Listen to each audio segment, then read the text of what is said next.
നമസ്കാരം, Sahari P S സിയിലേക്ക് ഏവർക്കും സ്വാഗതം. അപ്പോൾ നമ്മൾ ഇന്ത്യൻ ഹിസ്റ്ററിയാണ് നമ്മൾ കൈകാര്യം ചെയ്യുന്ന വിഷയം. കഴിഞ്ഞ ക്ലാസ്സിൽ നമ്മൾ 1857 കലാപമാണ് പഠിച്ചു നിർത്തിയത്. അപ്പോൾ 1857 വിപ്ലവം അല്ലെങ്കിൽ 1857 കലാപം എങ്ങനെയാണ് പൊട്ടിപ്പുറപ്പെടുന്നതിലേക്ക് നയിച്ച സാഹചര്യങ്ങൾ നമ്മൾ പഠിച്ചു. അങ്ങനെ നമ്മുടെ ഇന്ത്യയിലെ പല ഭാഗങ്ങളിലേക്ക് എന്ത് ചെയ്യുന്നു, കലാപം വ്യാപിക്കുന്നു. അങ്ങനെ കലാപം വ്യാപിക്കുന്നു, കലാപത്തെ ബ്രിട്ടീഷുകാർ അടിച്ചമർത്തുന്നു. അങ്ങനെ കുറച്ച് കാര്യങ്ങളാണ് നമ്മൾ പഠിച്ചത്. അപ്പോൾ അതിൻ്റെ ബാക്കിയായിട്ടാണ് ഇന്നത്തെ ക്ലാസ്. അങ്ങനെ കലാപം അടിച്ചമർത്തിയ ശേഷം, കലാപം പൂർണ്ണമായും പരാജയപ്പെട്ട ശേഷം എന്ത് സംഭവിച്ചു? ആഫ്റ്റർ മെത്ത് ഓഫ് ദ റിവല്യൂഷൻ്റെ അനന്തര ഫലങ്ങൾ എന്തൊക്കെയാണെന്ന് ചോദിച്ചാൽ നോക്കുക, ക്യൂൻ വിക്ടോറിയാസ് പ്രൊക്ലമേഷൻ. അപ്പോൾ കലാപത്തിൻ്റെ ഏറ്റവും പ്രധാനപ്പെട്ട അനന്തര ഫലമാണ് ക്യൂൻ വിക്ടോറിയാസ് പ്രൊക്ലമേഷൻ, വിക്ടോറിയ രാജ്ഞിയുടെ വിളംബരം. അപ്പോൾ ഈ കലാപം പരാജയപ്പെട്ടതുമായിട്ട് ബന്ധപ്പെട്ട് അല്ലെങ്കിൽ കലാപം നടന്നതുമായിട്ട് ബന്ധപ്പെട്ട് വിക്ടോറിയ രാജ്ഞി ഒരു വിളംബരം നടത്തുന്നത് 1858 നവംബർ 1-നാണ്. നവംബർ 1-ന് ക്യൂൻ വിക്ടോറിയ ഒരു വിളംബരം പുറപ്പെടുവിക്കുന്നു. അതിനെ നമ്മൾ ക്യൂൻ വിക്ടോറിയാസ് പ്രൊക്ലമേഷൻ എന്ന് വിളിക്കുന്നു. അല്ലെങ്കിൽ ഇതറിയപ്പെടുന്ന മറ്റൊരു പേരാണ് ഗവൺമെൻറ് ഓഫ് ഇന്ത്യ ആക്ട് 1858. കോൺസ്റ്റിറ്റ്യൂഷനൊക്കെ പഠിച്ച സമയത്ത് നിങ്ങൾ ഗവൺമെൻറ് ഓഫ് ഇന്ത്യ ആക്ട് നന്നായിട്ട് പഠിച്ചിട്ടുണ്ടാകുമെന്ന് ഞാൻ വിശ്വസിക്കുന്നു. Also known as government of India act. അപ്പോൾ വിക്ടോറിയ രാജ്ഞിയുടെ വിളംബരത്തെയാണ് ഗവൺമെൻറ് ഓഫ് ഇന്ത്യ ആക്ട് എന്ന് നമ്മൾ വിളിക്കുന്നത്, 1858. അപ്പോൾ വിക്ടോറിയ രാജ്ഞിയുടെ വിളംബരം വായിച്ച വ്യക്തിയാണ് ലോർഡ് കാനിങ്. ലോർഡ് കാനിങ് ആണ് വിക്ടോറിയ രാജ്ഞിയുടെ വിളംബരം ഇന്ത്യയിൽ അവതരിപ്പിച്ചത്, അല്ലെങ്കിൽ ഇന്ത്യയിൽ അത് വായിച്ച വ്യക്തിയാണ് ലോർഡ് കാനിങ് പ്രഭു എന്ന് പറയുന്നത്. The revolutionary who issued a counter proclamation against Queen Victoria's proclamation. Victoria രാജ്ഞിയുടെ വിളംബരത്തിനെതിരായിട്ടൊരു കൗണ്ടർ പ്രൊക്ലമേഷൻ വായിച്ച വ്യക്തിയാണ് നമ്മൾ പഠിച്ച ബീഗം ഹസ്രത്ത് മകൾ. ബീഗം ഹസ്രത്ത് മകളിനെ കുറിച്ച് നമുക്കറിയാം, വ്യക്തമായി നമുക്കറിയാം, നമ്മൾ പഠിച്ചതാണ്. അപ്പോൾ ഈ നമ്മുടെ ക്യൂൻ വിക്ടോറിയ ഒരു വിളംബരം പുറപ്പെടുവിക്കുന്നു, അതിനെതിരായിട്ടൊരു മറുവിളംബരം കൗണ്ടർ പ്രൊക്ലമേഷൻ വായിക്കുന്ന വ്യക്തിയാണ്, അല്ലെങ്കിൽ അവതരിപ്പിക്കുന്ന വ്യക്തിയാണ് ബീഗം ഹസ്രത്ത് മകൾ. നല്ലൊരു പോയിന്റാണ്, അത് പഠിച്ചു വയ്ക്കുക, ബീഗം ഹസ്രത്ത് മകൾ. ഓക്കെ, നോക്കുക. In 1858, Government of India Act is described as the Magna Carta of Indian people.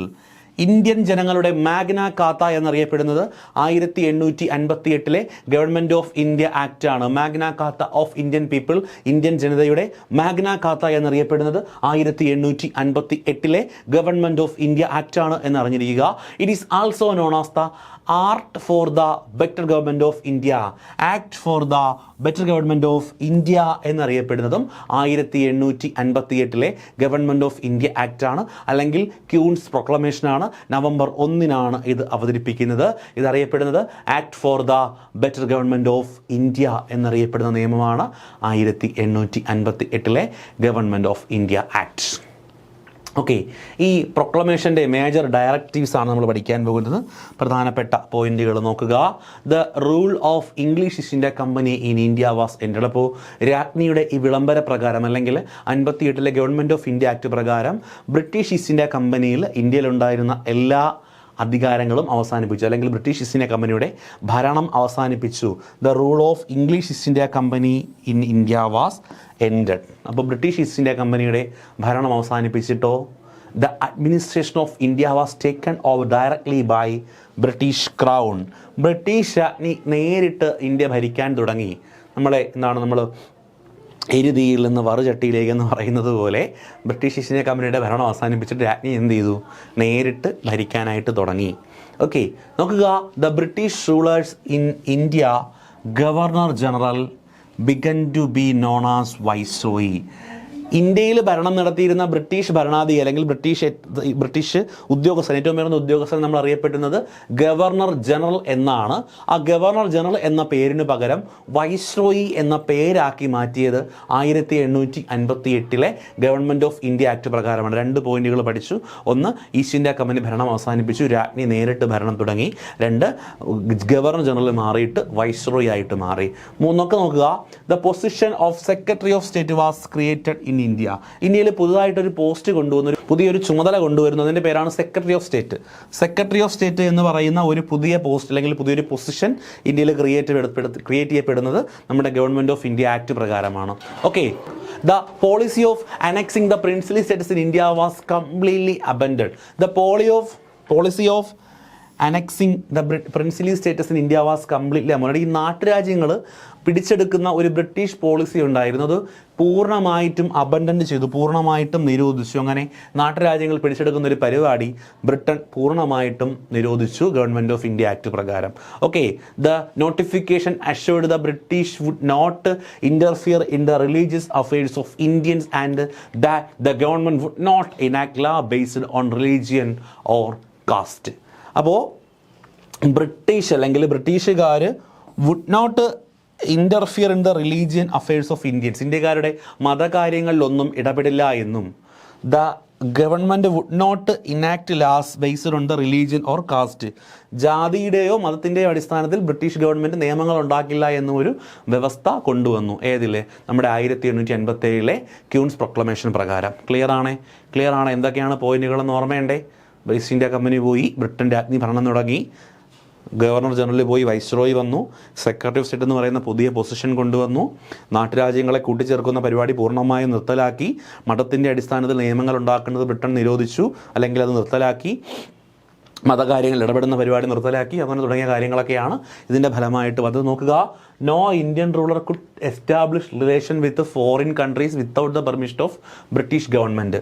British ഗവൺമെൻറ്റിൻ്റെ അനുമതിയില്ലാതെ ഇന്ത്യക്കാർക്ക് വേറെ ഒരു ഫോറിൻ കൺട്രീസുമായിട്ടും റിലേഷൻ ഉണ്ടാക്കാൻ പാടില്ല എന്നൊരു നിയമം കൂടെ കൊണ്ടുവന്നു. No Indian rule could establish relation with foreign countries without the permission of British government. British ഗവൺമെൻറ്റിൻ്റെ അനുമതി ഇല്ലാതെ എന്ത് ചെയ്യാൻ പറ്റില്ല? വേറെ രാജ്യങ്ങളുമായിട്ടൊന്നും ഇന്ത്യയിലെ നാട്ടുരാജ്യങ്ങളുടെ ഭരണാധിപന്മാർ ബന്ധങ്ങൾ അല്ലെങ്കിൽ റിലേഷൻഷിപ്പ് ഉണ്ടാക്കാൻ പാടില്ല എന്നൊരു നിയമം കൊണ്ടുവന്നു. Each princely state had to accept British resident. ഓരോ പ്രിൻസിലി സ്റ്റേറ്റിലും ഒരു ബ്രിട്ടീഷ് റെസിഡൻ്റ് ഉണ്ടായിരിക്കും, അതെല്ലാ പ്രിൻസിലി സ്റ്റേറ്റസും അക്സെപ്റ്റ് ചെയ്തേ പറ്റൂ എന്നൊരു നിയമം കൊണ്ടുവന്നു. Each princely states had to accept the British resident. ഓരോ നാട്ടുരാജ്യത്തിനും ബ്രിട്ടീഷ് റെസിഡൻ്റ് ഉണ്ടായിരുന്നു. നമുക്കറിയാം, നമ്മുടെ തിരുവിതാംകൂറിലൊക്കെ ബ്രിട്ടീഷ് റെസിഡൻറ്റുമാരായിട്ട് കേണൽ മൺറോ ഒക്കെ സേവനം അനുഷ്ഠിച്ചിട്ടുണ്ട്. അപ്പോൾ എന്തുകൊണ്ടാണ് അദ്ദേഹം ഇവിടെ തിരുവിതാംകൂറിൻ്റെ റെസിഡൻ്റായിട്ട് പ്രവർത്തനം ആരംഭിച്ചതെന്ന് ചോദിച്ചാൽ അത് നമ്മുടെ ഈ ക്യൂൻസ് പ്രൊക്ലമേഷനിലെ നിയമമാണ്. എല്ലാ നാട്ടുരാജ്യങ്ങളിലും എന്തുണ്ടാവണം? ഒരു ബ്രിട്ടീഷ് റെസിഡൻറ്റ് ഉണ്ടായിരിക്കണം എന്ന്. ഓക്കെ, അടുത്തത് നോക്കുക. The British government as A Paramount power had the authority to intervene in the established good governance if administration of the princely state was deteriorated. അതായത് ഈ പ്രിൻസ്ലി സ്റ്റേറ്റ്സ് നടക്കുന്ന ഭരണം മോശമാണെന്നുണ്ടെങ്കിൽ British government as the paramount power, British government എന്തുണ്ടൊരു പരമാധികാരം അതിനുമേൽ ലഭിക്കും. Had the authority to intervene and establish good governance if the administration of prince. അതായത് ഒരു നാട്ടുരാജ്യത്തിലെ ഭരണാധികാരിയുടെ ഭരണം മോശമാണെന്നുണ്ടെങ്കിൽ അവരുടെ ഭരണകാര്യങ്ങളിൽ ഇടപെടാനും അവിടെ പുതിയ ഭരണ മാറ്റങ്ങൾ കൊണ്ടുവരാനുമുള്ള അവകാശം ആർക്കുണ്ടായിരുന്നു? ബ്രിട്ടീഷ് ഗവൺമെൻറ് ഉണ്ടായിരുന്നു എന്ന് ചുരുക്കം പറഞ്ഞാൽ ബ്രിട്ടീഷുകാർ എന്ത് ചെയ്യും? പതിയെ ഭരണം ഏറ്റെടുക്കും എന്നുള്ളതാണ് അതിൻ്റെ പൊരുളെന്ന് പറയുന്നത്. അപ്പോൾ ഇതൊക്കെയായിരുന്നു നമ്മുടെ റാണിയുടെ പ്രൊക്ലമേഷൻ 1858 ക്യൂൻസ് പ്രൊക്ലമേഷനിൽ പറയുന്ന പ്രധാനപ്പെട്ട വ്യവസ്ഥകളെന്ന് പറയുന്നത്. ഈ വിപ്ലവത്തിൻ്റെ ഫലമായിട്ട് നടന്ന മറ്റു ചില കാര്യങ്ങൾ, ഒന്ന് Mughal dynasty come to complete. Mughal ഭരണാധികാരം എന്ത് ചെയ്തു? പൂർണ്ണമായും പതനത്തിലേക്ക് കൂപ്പുകുത്തി. കാര്യം നമ്മുടെ ബഹദൂർ ഷാ സെക്കൻഡിനെയൊക്കെ നാട് കടത്തി മുഗളന്മാരുടെ അധികാരങ്ങൾ അല്ലെങ്കിൽ ഭരണാധികാരം പൂർണ്ണമായും തകർന്നു. ഓക്കെ, അടുത്തത് the British army in India was reorganised. ഇന്ത്യയിലുണ്ടായിരുന്ന ബ്രിട്ടീഷ് ആർമി ഒന്നും കൂടെ റീ ഓർഗനൈസ് ചെയ്യപ്പെട്ടു. കാര്യം എന്താണ്? ഈ ഒരു ആർമി യുടെ സിസ്റ്റത്തിലുണ്ടായിരുന്ന ഫെയിലിയർ ആണ് ഈ കലാപത്തിലേക്ക് നയിച്ചത്. അതുകൊണ്ട് ഈ ആർമിയുടെ സ്ട്രക്ചർ മൊത്തത്തിലൊന്ന് റീ ഓർഗനൈസ് ചെയ്യപ്പെട്ടു. Okay, the number of Europeans in army was increased and all higher positions were placed under the control. The number of Europeans in Indian ആർമിയിലുണ്ടായിരുന്ന യൂറോപ്യൻകാരുടെ എണ്ണം കൂട്ടി. And all higher positions were placed under their control. എല്ലാ ഉയർന്ന പൊസിഷൻസും കൈയാളിയിരുന്നത് ഈ Europeans ആയിരുന്നു. യുദ്ധത്തിന് ശേഷമാണ്. കാര്യം നമ്മൾ ആലോചിച്ച് നോക്കി, തൊട്ട് മുമ്പ് യുദ്ധം നടക്കുന്ന സമയത്ത് കമ്പനിയിലെ ആളുകളും ഇന്ത്യക്കാരും തമ്മിലുള്ള അനുപാതം 6:1 ആയിരുന്നു. അപ്പോൾ വലിയൊരു ശതമാനം പട്ടാളക്കാരും ഇന്ത്യക്കാരാണ്. അപ്പോൾ അതുകൊണ്ടാണ് പെട്ടെന്നൊരു കലാപം പൊട്ടിപ്പുറപ്പെട്ടപ്പോൾ ബ്രിട്ടീഷുകാർക്ക് അതിനെ പെട്ടെന്ന് അടിച്ചമർത്താൻ പറ്റാത്തത്. ബ്രിട്ടീഷുകാർ പിന്നീട് അടിച്ചമർത്തുകയുണ്ടായി. അപ്പോൾ പിന്നീട് അങ്ങനെ ഒരു സംഭവം ഉണ്ടാവാതിരിക്കാൻ വേണ്ടിയിട്ട് ഹയർ പൊസിഷൻസിലേക്ക് യൂറോപ്യൻസിനെ കൊണ്ടുവന്നു. കൂടാതെ ആർമി സ്ട്രെങ്തിലുള്ള യൂറോപ്യൻസിൻ്റെ എണ്ണം വലിയ രീതിയിൽ കൂട്ടി കലാപത്തിന് ശേഷം. The doctrine of lapse and policy of imperial expansion were abandoned. Doctrine of lapse ദത്തവകാശ നിരോധന നിയമവും അതുപോലെ തന്നെ ഇമ്പീരിയൽ എക്സ്പാൻഷൻ വെയർ അബൻഡഡ്. ഈ ഇമ്പീരിയൽ എക്സ്പാൻഷൻ, അതായത് പ്രദേശങ്ങൾ കൂട്ടിപ്പിടിച്ചുകൊണ്ട് തങ്ങളുടെ സാമ്രാജ്യത്വം വലുതാക്കുക എന്നുള്ളതിനുള്ള ആ ഒരു നയവും എന്ത് ചെയ്തു, ബ്രിട്ടീഷുകാർ പൂർണ്ണമായിട്ടും അവസാനിപ്പിച്ചു. അപ്പോൾ വിപ്ലവത്തിൻ്റെ അനന്തര ഫലങ്ങളാണ് മുഗൾ സാമ്രാജ്യം പൂർണ്ണമായിട്ട് തകർന്നു, ബ്രിട്ടീഷ് ആർമി ഒന്നും കൂടി റീഓർഗനൈസ് ചെയ്യപ്പെട്ടു, യൂറോപ്യൻ പട്ടാളക്കാരുടെ എണ്ണം ആർമിയിൽ വർദ്ധിപ്പിച്ചു, ഹയർ പൊസിഷൻസ് യൂറോപ്യൻസിന് കൊടുത്തു. അതുപോലെ ദത്തവകാശ നിരോധന നിയമവും നാട്ടുരാജ്യങ്ങളെ പിടിച്ചു ചേർത്തുകൊണ്ട് സാമ്രാജ്യത്തെ വികസിപ്പിക്കുന്ന ആ ഒരു നയവുമൊക്കെ ബ്രിട്ടീഷുകാർ മതിയാക്കി. ഓക്കെ, നോക്കുക, the policy of divide and rule were attempt in India. പുതിയ ഒരു രീതി അവർ കൊണ്ടുവന്നു, ഡിവൈഡ് ആൻഡ് റൂൾ, ഭിന്നിപ്പിച്ച് ഭരിക്കുക എന്ന് പറയുന്ന നയം ഇന്ത്യക്കാർക്ക് മേലെ ബ്രിട്ടീഷുകാർ അടിച്ചമർത്തിയത് ഈ വിപ്ലവത്തിന് ശേഷമാണ്. Okay, the rule of East India Company ended and the queens directly took the administration of India. നമ്മൾ ആദ്യം പഠിച്ചതാണ്, ഈസ്റ്റ് ഇന്ത്യ കമ്പനിയുടെ ഭരണം അവസാനിപ്പിക്കുകയും രാജ്ഞി നേരിട്ട് ഭരണം നടത്തുകയും ചെയ്തു എന്നുള്ളതാണ്. അപ്പോൾ ഇത്രയൊക്കെയാണ് വിപ്ലവത്തിൻ്റെ അനന്തരഫലമായിട്ട് ഇന്ത്യയിൽ സംഭവിച്ച പ്രധാനപ്പെട്ട മാറ്റങ്ങളെന്ന് പറയുന്നത്. ക്ലിയർ ആണ്. അവിടെ നമുക്ക് ഒരുപാട് വിശദീകരിക്കാനെന്നുള്ള പോയിന്റുകളില്ല. നോക്കുക, reason for the failure of revolt. ഈ റിവോൾട്ട് എന്തുകൊണ്ടാണ് പരാജയപ്പെട്ടത്? കുറേ കാര്യങ്ങൾ നമുക്ക് തന്നെ കിട്ടും, നമുക്ക് ചിന്തിച്ചാൽ മനസ്സിലാവുന്ന കുറേ കാര്യങ്ങളുണ്ട്. എന്നാലും നോക്കുക, ഒന്ന്, the revolt was local and could not made widespread across the country.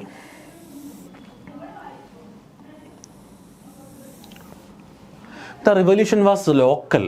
ഈ കലാപം വളരെ പ്രാദേശിക തലത്തിൽ മാത്രം. ഇപ്പം നിങ്ങൾ നോക്കുക, മീററ്റിൽ പൊട്ടിപ്പുറപ്പെട്ടു, അവധിൽ പൊട്ടിപ്പുറപ്പെട്ടു, അങ്ങനെ ഓരോ പ്രദേശങ്ങൾ കേന്ദ്രീകരിച്ചാണ് നടന്നത്.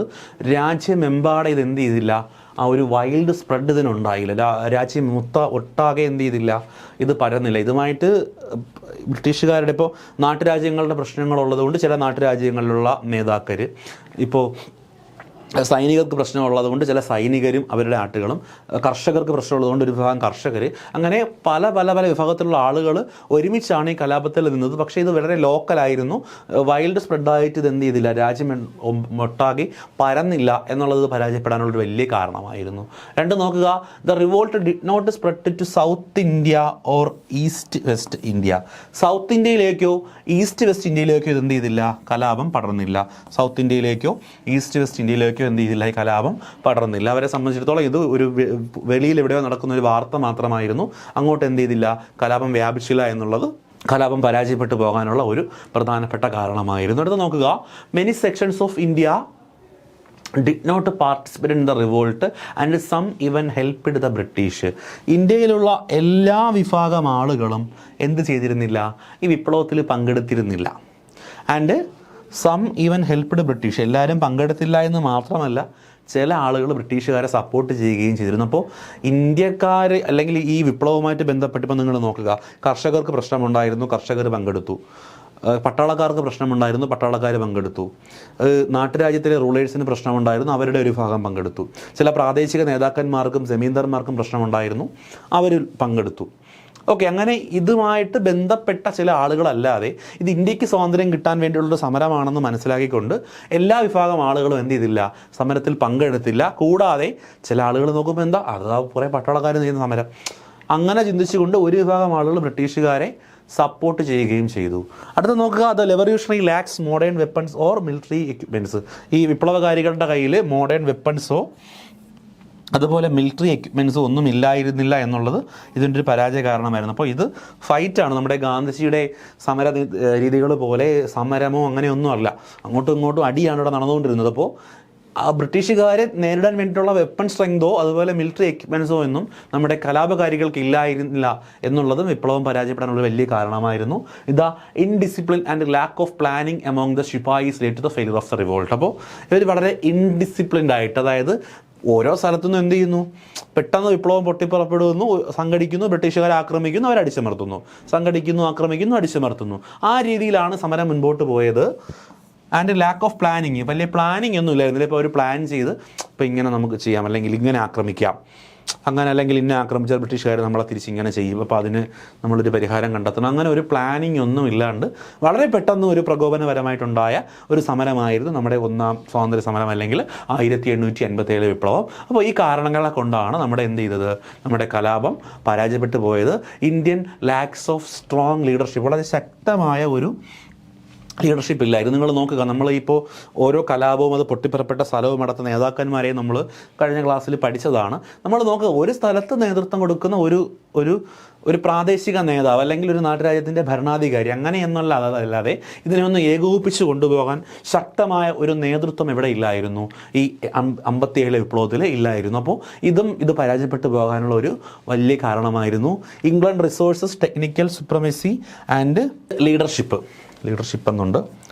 ഓക്കെ, അപ്പോൾ ഇംഗ്ലണ്ടിൻ്റെ റിസോഴ്സസ്, ഇംഗ്ലീഷുകാരുടെ റിസോഴ്സസ്, അതുപോലെ അവർക്കുണ്ടായിരുന്ന ടെക്നിക്കൽ സുപ്രമസി, ടെക്നിക്കലായിട്ട് അവർ ഒരുപാട് മുമ്പിലായിരുന്നു. അതുപോലെ അവരുടെ ലീഡർഷിപ്പൊക്കെ കൊണ്ട് അവർക്ക് വിപ്ലവത്തെ എന്ത് ചെയ്യാൻ പറ്റി, വളരെ ഈസി ആയിട്ട് അടിച്ചമർത്താനായിട്ട് പറ്റി. അപ്പോൾ അതും വിപ്ലവം പരാജയപ്പെട്ടു പോകേണ്ട ഒരു പ്രധാനപ്പെട്ട കാരണമായിരുന്നു.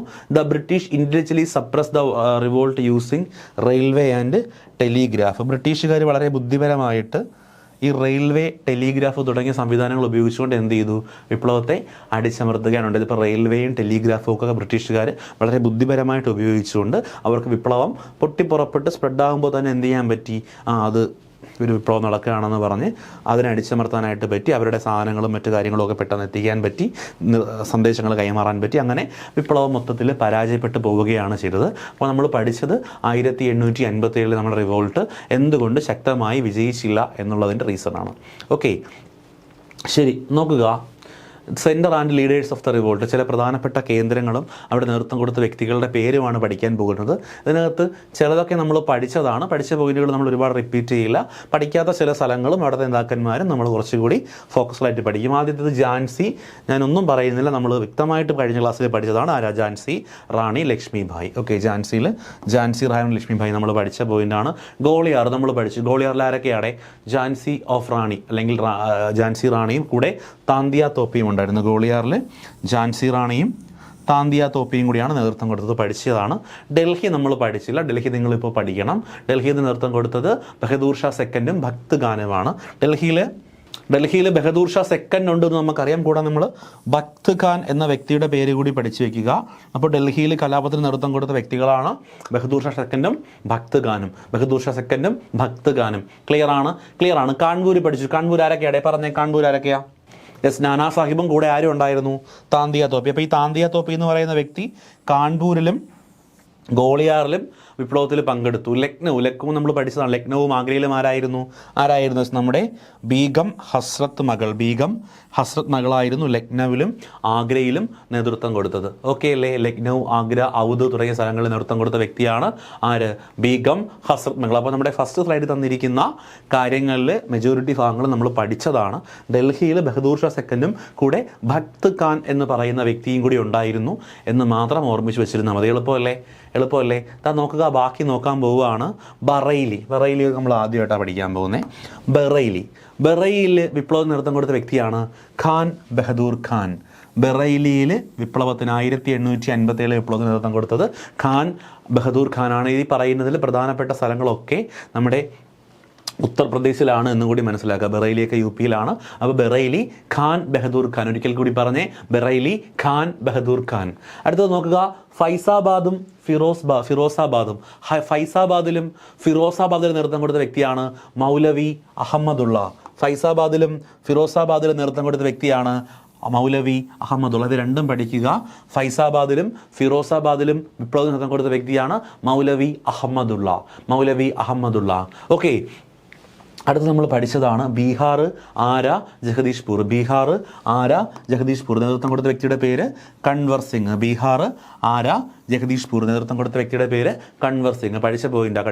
ബീഹാർ, ആഗ്ര, ജഗദീഷ്പൂർ ആരാടെ? കൺവർ സിംഗ്. എങ്കിൽ മീററ്റിൽ നേതൃത്വം കൊടുത്ത വ്യക്തി ആരാ? മീററ്റിൽ നേതൃത്വം കൊടുത്ത വ്യക്തിയുടെ പേരാണ് എന്തെന്ന് ഖദം സിംഗ്. അപ്പോൾ മീററ്റിലല്ലേ തുടങ്ങിയത്? മീററ്റിൽ തുടങ്ങിയ വിപ്ലവം എന്തായി? ഖദം ടാറ്റ ബൈ ബൈ എന്ന് പറയൂലേ, അപ്പോൾ ഖദം ആയി. അപ്പോൾ അതുകൊണ്ട് ഖദം സിംഗ്, മീററ്റിൽ ഖദം സിംഗ്. ഓക്കെ, മധുര നിങ്ങൾ പറയുമ്പോൾ നിങ്ങൾ മധുര ഒരുപാട് ക്ഷേത്രങ്ങളുള്ള സ്ഥലമാണല്ലോ. അപ്പോൾ മധുര ദേവി എന്ന് ഓർക്കുക. മധുരയിൽ നേതൃത്വം കൊടുത്ത വ്യക്തിയാണ് ദേവി സിംഗ്. നമുക്ക് ഇപ്പോൾ നമ്മൾ പഠിച്ച 1 2 3 4 5 ഒന്നും പഠിച്ചിട്ട് പോകാം കേട്ടോ. എല്ലാം കൂടി ഒരുമിച്ച് ഇങ്ങനെ പറഞ്ഞു പോയിട്ട് നിങ്ങളുടെ മനസ്സിലിരിക്കില്ല. ഒന്നും കൂടെ നന്നായിട്ട് ശ്രദ്ധിച്ചിരിക്കണേ പിള്ളേരെ. നോക്കുക, ബറൈലിൽ നേതൃത്വം കൊടുത്തത് ആരാ? നിങ്ങൾ ഉറച്ച് പറഞ്ഞേ. എസ് ഖാൻ ബഹദൂർ ഖാൻ. ഫൈസാബാദിലും ഫിറോസാബാദിലും ആരായിരുന്നു? പറഞ്ഞേ. എസ് മൗലവി അഹമ്മദുള്ള.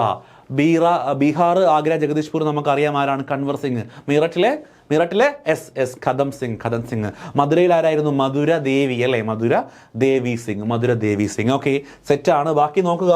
അലഹാബാദിലും വാരണസിയിലും വിപ്ലവത്തിന് നേതൃത്വം കൊടുത്തതാണ് ലിയാഖത്ത് അലി ഖാൻ. ലിയാഖത്ത് അലി ഖാനാണ് അലഹാബാദിലും വാരണസിയിലും നേതൃത്വം കൊടുത്ത വ്യക്തിയാണ് ലിയാഖത്ത് അലി. അലഹാബാദിലും വാരണസിയിലും നേതൃത്വം കൊടുത്ത വ്യക്തിയാണ് ലിയാഖത്ത് അലി. ആസാമിൽ വിപ്ലവത്തിന് നേതൃത്വം കൊടുത്ത വ്യക്തി ആര്? ആസാമിൽ വിപ്ലവത്തിന് നേതൃത്വം കൊടുത്ത വ്യക്തിയാണ് ദിവാൻ മോണിറാം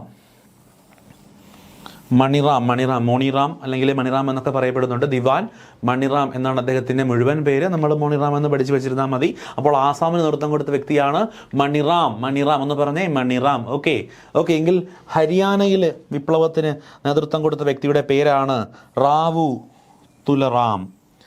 ഹരിയാനയിൽ നേതൃത്വം കൊടുത്ത വ്യക്തിയാണ് റാവു തുലറാം. അപ്പോൾ ആസാമിൽ മണിറാം, ഹരിയാനയിൽ റാവു തുലറാം. രണ്ടും കൂടെ കണക്ട് ചെയ്ത് പഠിക്കുക. മണിറാം, റാവു തുലറാം. ഓക്കെ, അടുത്തത് വളരെ ഇമ്പോർട്ടൻ്റ് ആയിട്ടുള്ളതാണ്.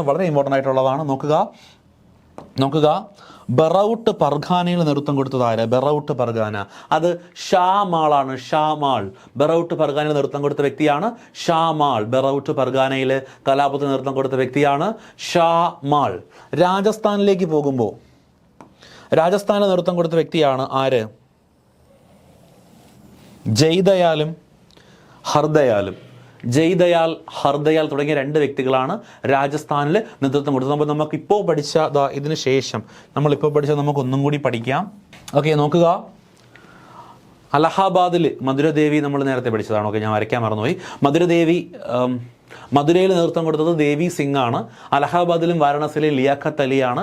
ആസാമിലെ മണിറാം, ഹരിയാനയിലെ റാവു തുലറാം, ബറൌട്ട് പർഗാനയിലെ ഷാമാള്, രാജസ്ഥാനിലെ ജയദലും അതുപോലെ ഹർദയാലും കൂടെയാണ് നേതൃത്വം കൊടുത്തതെന്ന് ഓർത്തു വയ്ക്കുക. ഇവിടെ പറഞ്ഞതൊക്കെ നമുക്ക് ഒരുവിധം അറിയാവുന്ന കാര്യങ്ങളാണ്. ഓക്കെ, നോക്കുക. ഒറീസയിൽ നേതൃത്വം കൊടുത്ത വ്യക്തിയാണ് സുരേന്ദ്ര സായി ഉജ്ജ്വൽ സ്വായി. അപ്പോൾ ഒറീസ കണ്ടാൽ രണ്ട് സായിമാരാണെന്ന് നോക്കുക. സുരേന്ദ്ര സായിയും ഉജ്ജ്വൽ സായിയുമാണ് ഒറീസയിൽ നേതൃത്വം കൊടുത്ത വ്യക്തികൾ. ഓക്കെ, സുരേന്ദ്ര സായി, ഉജ്ജ്വൽ സ്വായി. അടുത്തത് മാൻസൂറിൽ നേതൃത്വം കൊടുത്ത വ്യക്തിയുടെ പേരാണ് ഫിറോസ് ഷായാണ്. മാൻസൂറിൽ എന്ത് ചെയ്തത്? വിപ്ലവത്തിന് നേതൃത്വം കൊടുത്ത വ്യക്തിയാണ് ഫിറോസ് ഷാ. ഒരുപാട് നമ്മൾ പഠിക്കുന്നു. അപ്പോൾ അതിൽ ഏറ്റവും പ്രധാനപ്പെട്ടതാണ് നമ്മൾ ആദ്യത്തെ സ്ലൈഡിൽ പഠിച്ചത്. അത് ഏതാണ്ട് നിങ്ങൾക്ക് അറിയാമെന്ന് ഞാൻ വിശ്വസിക്കുന്നു. ബാക്കിയുള്ളത് നമ്മളൊന്ന് അറിഞ്ഞിരുന്നാൽ മതി.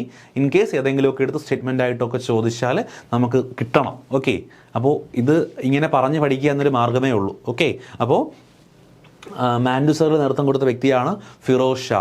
ബാണ്ട എന്ന് പറയുന്ന സ്ഥലത്ത് നേതൃത്വം കൊടുത്ത വ്യക്തിയാണ് ആര്? നവാബ് അലിയാണ്. ബാണ്ടയിൽ നേതൃത്വം കൊടുത്ത വ്യക്തിയാണ് നവാബ് അലി. ബാണ്ടയിൽ വിപ്ലവത്തിന് നേതൃത്വം കൊടുത്ത വ്യക്തിയാണ് നവാബ് അലി. ഈ പ്രദേശങ്ങളൊക്കെ, മെജോറിറ്റി പ്രദേശങ്ങളൊക്കെ യു പിയിൽ തന്നെയാണ്. മൊറാദാബാദിൽ അബ്ദുൽ അലി ഖാൻ. മൊറാദാബാദിൽ ആരാടെ? അബ്ദുൽ അലി ഖാൻ. മൊറാദാബാദിൽ നേതൃത്വം കൊടുത്ത വ്യക്തിയാണ് അബ്ദുൽ അലി ഖാൻ. മൊറാദാബാദിൽ അബ്ദുൽ അലി ഖാനാണ് മൊറാദാബാദിൽ നേതൃത്വം കൊടുത്ത വ്യക്തി. ഫറൂഖാബാദിൽ നേതൃത്വം കൊടുത്ത വ്യക്തിയാണ് തഫ്ഹുൽ ഹസൻ ഖാനാണ്. ഫറൂദാബാദിൽ അല്ലെങ്കിൽ ഫറൂഖാബാദിൽ നേതൃത്വം കൊടുത്ത വ്യക്തിയാണ് തഖ്ഫുൽ ഹസൻ ഖാൻ. ഓക്കെ, അടുത്ത നോക്കുക. ബിജ്നോർ എന്ന് പറയുന്ന സ്ഥലത്ത് നേതൃത്വം കൊടുത്ത വ്യക്തിയാണ് മുഹമ്മദ് ഖാൻ. ബിജ്നോർ എന്ന് പറയുന്ന പ്രദേശത്ത് വിപ്ലവ നേതൃത്വം കൊടുത്ത വ്യക്തിയാണ് മുഹമ്മദ് ഖാൻ. ഓക്കെ, മുഹമ്മദ് ഖാൻ. കുളുവിൽ നേതൃത്വം കൊടുത്ത വ്യക്തി രാജാ പ്രതാപ് സിംഗ് ആണ്. കുളുവിൽ നേതൃത്വം കൊടുത്തത് രാജാ പ്രതാപ് സിംഗ്. ഓക്കെ, ഗോരഖ്പൂരിൽ ആരാണെന്ന് ചോദിച്ചാൽ ഗജദർ സിംഗ് ആണ്. ഗോരഖ്പൂരിൽ നേതൃത്വം കൊടുത്ത വ്യക്തിയുടെ പേരാണ് ഗജർ സിംഗ്. ഛോട്ടാ നാഗ്പൂരിൽ ഗൊന്ന എന്ന് പറയുന്ന വ്യക്തിയാണ് വിപ്ലവത്തിന് നേതൃത്വം കൊടുത്ത വ്യക്തിയാണ് ഛോട്ടാ നാഗ്പൂരിൽ നേതൃത്വം കൊടുത്ത വ്യക്തിയുടെ പേരാണ് ഗുന്നു. ഓക്കെ, അപ്പോൾ നമുക്ക് ഈ സ്ലൈഡ് ഒരിക്കൽ കൂടി ഒന്ന് പെട്ടെന്ന് പറഞ്ഞു നോക്കാം. നമ്മൾ ആദ്യം കണ്ട ഇതിനകത്തുള്ള എല്ലാ ആളുകളും വളരെ പ്രധാനപ്പെട്ടതാണ്, ഒന്നുപോലും കളയാനില്ല. രണ്ടാമത്തേതും അത്യാവശ്യം ചോദിച്ചിട്ടുള്ള പ്രീവിയസ് ക്വസ്റ്റ്യനൊക്കെ ഉള്ളതാണ്. മൂന്നാമത്തെ സ്ലൈഡിൽ പറഞ്ഞിരിക്കുന്നത് നിങ്ങളൊന്ന് അറിഞ്ഞിരുന്നാൽ മതി, പഠിക്കണം, ഇതിൽ ഏത് വേണോ ചോദിക്കാം. അപ്പം ഇത് നമുക്ക് ഒരിക്കൽ കൂടി പറയാം. ഒറീസ നിങ്ങൾ പറഞ്ഞ ആരാ? ഉറച്ച് പറഞ്ഞേ. സുരേന്ദ്ര സായി, ഉജ്ജൽ സായി, നിങ്ങളെല്ലാവരും ഉറച്ച് പറഞ്ഞ് തന്നെ പഠിക്കണം കേട്ടോ. മാൻസറിൽ ആരാടെ? മാൻസറിൽ ആരാ? എസ് ഫിറോഷയാണ്, ഫിറോഷ. ബാണ്ടയിൽ ആരാന്ന് പറഞ്ഞേ? ബാണ്ടയിൽ ആരാന്ന് പറഞ്ഞേ? എസ് നവാബ് അലിയാണ്. മൊറാദാബാദിലാണെങ്കിലോ പറഞ്ഞ ആരാ ആരാ ആരാ? എസ് അബ്ദുൽ അലി ഖാൻ, അബ്ദുൽ അലി ഖാൻ ആണ്. ഫറൂഖാബാദിൽ ആരാടെ? ഫറൂഖാബാദിൽ തക്ഫുൽ ഹസൻ ഖാനാണ്, തക്ഫുൽ ഹസൻ ഖാനാണ്. ബിജ്നോറിൽ ആരാണ് നേതൃത്വം കൊടുത്തത്? ബിജ്നോറിൽ മുഹമ്മദ് ഖാനാണ് ബിജ്നോറിൽ നേതൃത്വം കൊടുത്തത്. കുളുവിൽ ആരാന്ന് പറഞ്ഞേ? പറഞ്ഞേ എസ് രാജാ പ്രതാപ് സിംഗ് ആണ്. ഗോരഖ്പൂരിൽ ആരാ? ജഗദർ സിംഗ് ആണ് ഗോരഖ്പൂരിൽ നേതൃത്വം കൊടുത്തത്. ചോട്ടാ നാഗ്പൂരിൽ ഗുന്നു എന്ന് പറയുന്ന വ്യക്തിയാണ് നേതൃത്വം കൊടുത്തത്. ഓക്കെ, അപ്പോൾ വിപ്ലവം നടന്ന സ്ഥലങ്ങളും നേതൃത്വം കൊടുത്ത നേതാക്കന്മാരുടെ പേരുമാണ് പഠിച്ചത്. അപ്പോൾ ഈ നേതാക്കന്മാരൊന്നും ഓർഗനൈസ് ആയിരുന്നിട്ടില്ല, ഓരോ സ്ഥലത്തും ഓരോ ആളുകൾ നേതൃത്വം കൊടുത്തു എന്നുള്ളതാണ്. അടുത്തത് നമ്മൾ പഠിച്ചത് തന്നെയാണ്, നമ്മുടെ ടെക്സ്റ്റ് ബുക്കിനകത്തുള്ളൊരു പാർട്ടാണ് കൊടുത്തിരിക്കുന്നത്. Venue of the revolution, person who led the revolution, features. അപ്പോൾ പഠിച്ചതാണ്. ഡൽഹിയിൽ നേതൃത്വം കൊടുത്ത വ്യക്തികൾ ആരൊക്കെയാണ് നമ്മൾ പഠിച്ചതാണ്. ബഹദൂർ ഷാ സെക്കൻഡും ജനറൽ ഭക്ത് ഖാനും. പ്രത്യേകത, Bahadur Shah second the rebels declared him as the emperor of India, ഇന്ത്യയുടെ ചക്രവർത്തിയായിട്ട് നിയമിച്ചു. നമ്മൾ കുറേ എല്ലാ ക്ലാസ്സിലും അത് പറഞ്ഞു പോയിട്ടുണ്ട് ആ point. After the revolution the British exiled him to Rangoon, കലാപത്തിന് ശേഷം റംഗൂണിലേക്ക് നാട് കടത്തി ആരെ? ബഹദൂർ ഷാ സെക്കൻഡിനെ. രണ്ടും പഠിച്ച പോയിന്റ്. ജനറൽ ഭക്ത് ഖാൻ്റെ ഒരു പോയിന്റ് പഠിക്കണം. അദ്ദേഹം military general of Bahadur Shah second, Bahadur Shah സെക്കൻഡിൻ്റെ മിലിറ്ററി ജനറലായിരുന്ന വ്യക്തിയാണ് ഭക്ത് ഖാൻ. അപ്പോൾ ഇവർ രണ്ടുപേരുമാണ് ഡൽഹിയിൽ നേതൃത്വം കൊടുത്തത്. ഓക്കെ, ബാക്കിയൊക്കെ നമ്മൾ പഠിച്ചതാണ്. ടെക്സ്റ്റ് പുസ്തകത്തിലെ ആ ഒരു പാർട്ട് നമ്മളൊന്ന് കണ്ടുപോകുന്നു എന്നേ ഉള്ളൂ. ഝാൻസിയിൽ ആരാടെ? റാണി ലക്ഷ്മിബായി. അവർ ഝാൻസിയിലെ ഭരണാധികാരിയാണ്. ഓക്കെ, ഝാൻസി ലക്ഷ്മിബായി ഝാൻസിയുടെ ഭരണാധികാരിയായിരുന്നു. പഠിച്ച പോയിന്റാണ്, ഒന്നും പറയാനില്ല. കാൺപൂരിൽ ആരൊക്കെ ഉണ്ടായിരുന്നു? നാനാ സാഹിബ് ഉണ്ടായിരുന്നു, അദ്ദേഹം മഹാറാത്തയിലെ റൂളറായിരുന്നു. കൂടാതെ താന്തിയ തോപ്പി ഉണ്ടായിരുന്നു. താന്തിയ തോപ്പി ഈ നാനാ സാഹിബിൻ്റെ ആർമി ചീഫായിരുന്നു. നമ്മൾ പഠിച്ചില്ല എന്നാണ് എനിക്ക് തോന്നുന്നത്. അപ്പോൾ നാനാ സാഹിബിൻ്റെ ആർമി ചീഫായിരുന്ന വ്യക്തിയാണ് താന്തിയ തോപ്പി. കൂടാതെ ഇദ്ദേഹമാണ് ഗൊറില്ല വാർഫെയർ ഇൻട്രൊഡ്യൂസ് ചെയ്ത വ്യക്തി ആരാണ്? താന്തിയ തോപ്പിയാണ്. അപ്പോൾ ഇവർ രണ്ടുപേരും ഇപ്പോഴും നേതൃത്വം കൊടുത്തത് എവിടെയാണ്? കാൺപൂരിലാണ് എന്ന് ഓർത്ത് വെച്ചിരിക്കുക. ലക്നൌവിൽ നമ്മൾ പഠിച്ചു. ലക്നൌവിൽ ആരാടെ ലക്നൌവിൽ ബീഗം ഹസ്രത് മകൾ. അദ്ദേഹം അവിടുത്തെ ഔദ്യോഗിക ഭരണാധികാരിയായിരുന്നു. ബീഗം ഹസ്രത് മകൾ ഭരണാധികാരിയുടെ ഭാര്യയായിരുന്നു ശരിക്കും. ഓക്കെ, ബീഹാറിലെ ആരയിൽ നേതൃത്വം കൊടുത്ത വ്യക്തി ആരാ? അത് കൺവർ സിംഗ് ആണ്. കൺവർ സിംഗ് അവിടുത്തെ ഫാർമർ ലോർഡ് ഓഫ് ജഗദീഷ്പൂരിലെ ഒരു കർഷക പ്രഭുവായിരുന്നു ആരെന്ന് പറയുന്നത്? നമ്മുടെ കൺവർ സിംഗ് എന്ന് പറയുന്നത്. അപ്പോൾ ഇവിടെ ഒരുപാട് പറയാനൊന്നുമില്ല, നമ്മളിതിനകത്തുള്ള എല്ലാ പോയിന്റും പറഞ്ഞതാണ്. നിങ്ങൾ പുതുതായിട്ട് നമ്മൾ പഠിക്കാത്ത പോയിന്റ് ഒന്ന്, ജനറൽ ഭക്ത് ഖാൻ ബഹദൂർ ഷാ രണ്ടാമൻ്റെ മിലിറ്ററി ജനറലാണ് എന്നുള്ള കാര്യം ഓർത്ത് വച്ചിരിക്കുക. നമ്മുടെ താന്തിയ തോപ്പി നാനാ സാഹിബിൻ്റെ ആർമി ചീഫാണെന്ന് ഓർക്കുക. കൺവർ സിംഗ് അവിടുത്തെ ഫാർമേഴ്സ് ലോഡാണ്, അല്ലെങ്കിൽ ഒരു കർഷക പ്രഭു ആയിരുന്നു എന്നും കൂടി ഓർത്ത് വെച്ചിരിക്കുക. SCERT പുസ്തകങ്ങൾ തന്നെയാണ്. മറ്റു ചില ഡീറ്റെയിൽസ് കൂടി നോക്കുക. The painting relief of Lucknow based on 1857 revolt was painted by Thomas John Barker. അപ്പോൾ ഒരു പെയിൻറ്റിംഗ് ആണ് റിലീഫ് ഓഫ് ലക്നൗ എന്ന് പറഞ്ഞ ഒരു പെയിൻറ്റിംഗ് ഉണ്ട്. റിലീഫ് ഓഫ് ലക്നൗ എന്ന് പറയുന്ന പെയിൻറ്റിങ് 1857 വിപ്ലവവുമായിട്ട് ബന്ധപ്പെട്ട് വരയ്ക്കപ്പെട്ട ഒരു ചിത്രമാണ്. അത് വരച്ച വ്യക്തിയുടെ പേര് പഠിക്കുക, തോമസ് ജോൺ ബാർക്കർ ആണ് ഇത് വരച്ചത്. റിലീഫ് ഓഫ് ലക്നൗ എന്ന് പറയുന്ന പെയിൻറ്റിംഗ് വരച്ച വ്യക്തിയാണ് Thomas John Barker. The painting in memory despite the plight of British woman and childrens during Indian Mutiny എന്ന് പറയുന്ന ഒരു പെയിൻറ്റിംഗ് ഉണ്ട്. Was painted by Joseph Noel Paton വരച്ച പെയിൻറ്റിംഗ് ആണ് ഇൻ മെമ്മോറിയം എന്ന് പറയുന്ന ഒരു പെയിൻറ്റിംഗ്. ഇൻ മെമ്മോറിയം എന്ന് പറയുന്ന പെയിൻറ്റിംഗ് വരച്ച വ്യക്തിയാണ് ജോസഫ് നോയൽ പാറ്റോൺ വരച്ച പെയിൻറ്റിംഗ് ആണ് in memoriam despite the plight of British woman and childrens during 1857 Indian Mutiny. അപ്പോൾ 1857 കലാപത്തിൽ സ്ത്രീകൾക്കും കുട്ടികൾക്കും ഉണ്ടായിട്ടുള്ള ബുദ്ധിമുട്ടുകളൊക്കെ വരച്ച് കാണിച്ചൊരു പുസ്തകമാണ് ജോസഫ് നോയൽ പാത്തോണിൻ്റെ ഇൻ മെമ്മോറിയം എന്ന് പറയുന്ന പുസ്തകം. അത് വരച്ചത് 1859 the ratio between Indian and British soldiers when the revolt Brar broken out. ഈ കലാപം നടക്കുന്ന സമയത്ത് ആ ഇന്ത്യക്കാരും ബ്രിട്ടീഷുകാരായിട്ടുള്ള പട്ടാളക്കാരും നമ്മളെ റേഷ്യോ 6:1 ആയിരുന്നു. അതായത് 7 പട്ടാളക്കാരെടുത്താൽ അതിൽ 6 പേര് ഇന്ത്യക്കാരും ഒരാൾ ബ്രിട്ടീഷുകാരനും എന്ന രീതിയിലായിരുന്നു കലാപം നടക്കുന്ന സമയത്ത്.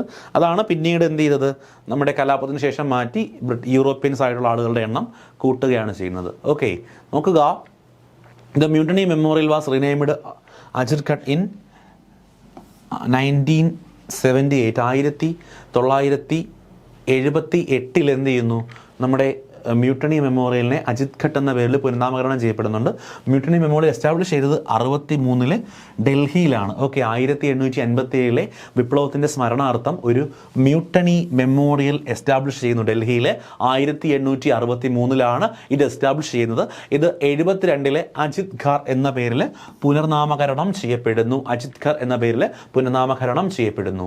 Okay, the person enthroned as nawab by 1857 revolutionaries in Lucknow was Birjis Qadr, son of Wajid Ali Shah. Wajid Ali ഷായുടെ മാനായിരുന്നു ആര് ബിർജിത് ഖദർ എന്ന് പറയുന്ന വ്യക്തി. അപ്പോൾ ബിർജിത് ഖദറിനെ ഈ 1857 വിപ്ലവ സമയത്ത് ലക്നൌവിലെ നവാബായിട്ട് അവിടുത്തെ വിപ്ലവകാരികൾ എന്ത് ചെയ്യുന്നുണ്ട്, കിരീടധാരണം നടത്തുന്നുണ്ട്. അപ്പോൾ the person enthroned as the nawab by 1857 revolutionaries in Lucknow was Birjis Qadr, son of Wajid Ali Shah. Wajid Ali ഷായുടെ മകനായിരുന്നു ബിർജിത് ഖദർ.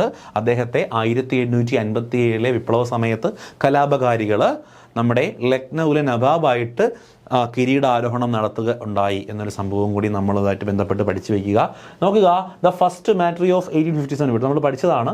1887 കലാപത്തിലെ ആദ്യ രക്തസാക്ഷി എന്ന് പറയുന്നത് മംഗൾ പാണ്ഡെയാണ്. ക്ലിയർ ആണ്, ഡൗട്ടൊന്നുമില്ല. നോക്കുക, ദ ഫസ്റ്റ് ഫീമെയിൽ മാട്രി, ആദ്യത്തെ വനിതാ രക്തസാക്ഷി ആരെന്ന് ചോദിച്ചാൽ പ്രീതി ലത വധേദ്കർ എന്നാണ് അവരുടെ പേര്. പ്രീതി ലത വധേദ്കർ. മംഗൾ പാണ്ഡെ പഠിച്ചു.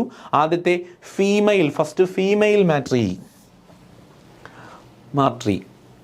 ഫീമെയിൽ മാട്രി, ആദ്യത്തെ വനിതാ രക്തസാക്ഷി പ്രീതി ലത വധേദ്കർ. ആദ്യത്തെ രക്തസാക്ഷി മംഗൾ പാണ്ഡെ, ആദ്യത്തെ വനിതാ രക്തസാക്ഷി പ്രീതി ലത വധേദ്കർ.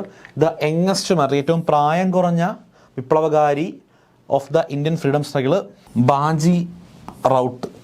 12 വയസ്സുള്ള ബാജി റൗട്ടാണ് ഏറ്റവും പ്രായം കുറഞ്ഞ രക്തസാക്ഷി എന്ന് പറയുന്നത്.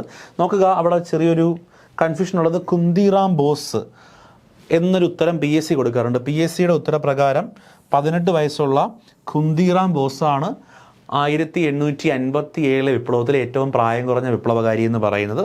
ശരിയായിട്ട് വരുന്നത് ബാജി റൗത്ത് 12 വയസ്സാണ്. ഓക്കെ, അപ്പോൾ ക്വസ്റ്റ്യൻ ചോദിക്കുന്നു ബാജി റൗട്ടാണ് ഓപ്ഷനിൽ തന്നിരിക്കുന്നതെങ്കിൽ അത് എഴുതുക. ബാജി റൗത്ത് ഇല്ല, കുന്തിറാം ബോസ് ആണെന്നുണ്ടെങ്കിൽ അത് എഴുതാം. ഓക്കെ, നോക്കുക, ദ ഫസ്റ്റ് മുസ്ലിം മാട്രി, ആദ്യത്തെ മുസ്ലിം രക്തസാക്ഷി ആരെന്ന് ചോദിച്ചാൽ അഷ്ഫാഖ് ഉള്ള ഖാൻ എന്നാണ് അദ്ദേഹത്തിൻ്റെ പേര്. അഷ്ഫാഖ് ഉള്ള ഖാനാണ് ആദ്യത്തെ മുസ്ലിം രക്തസാക്ഷി.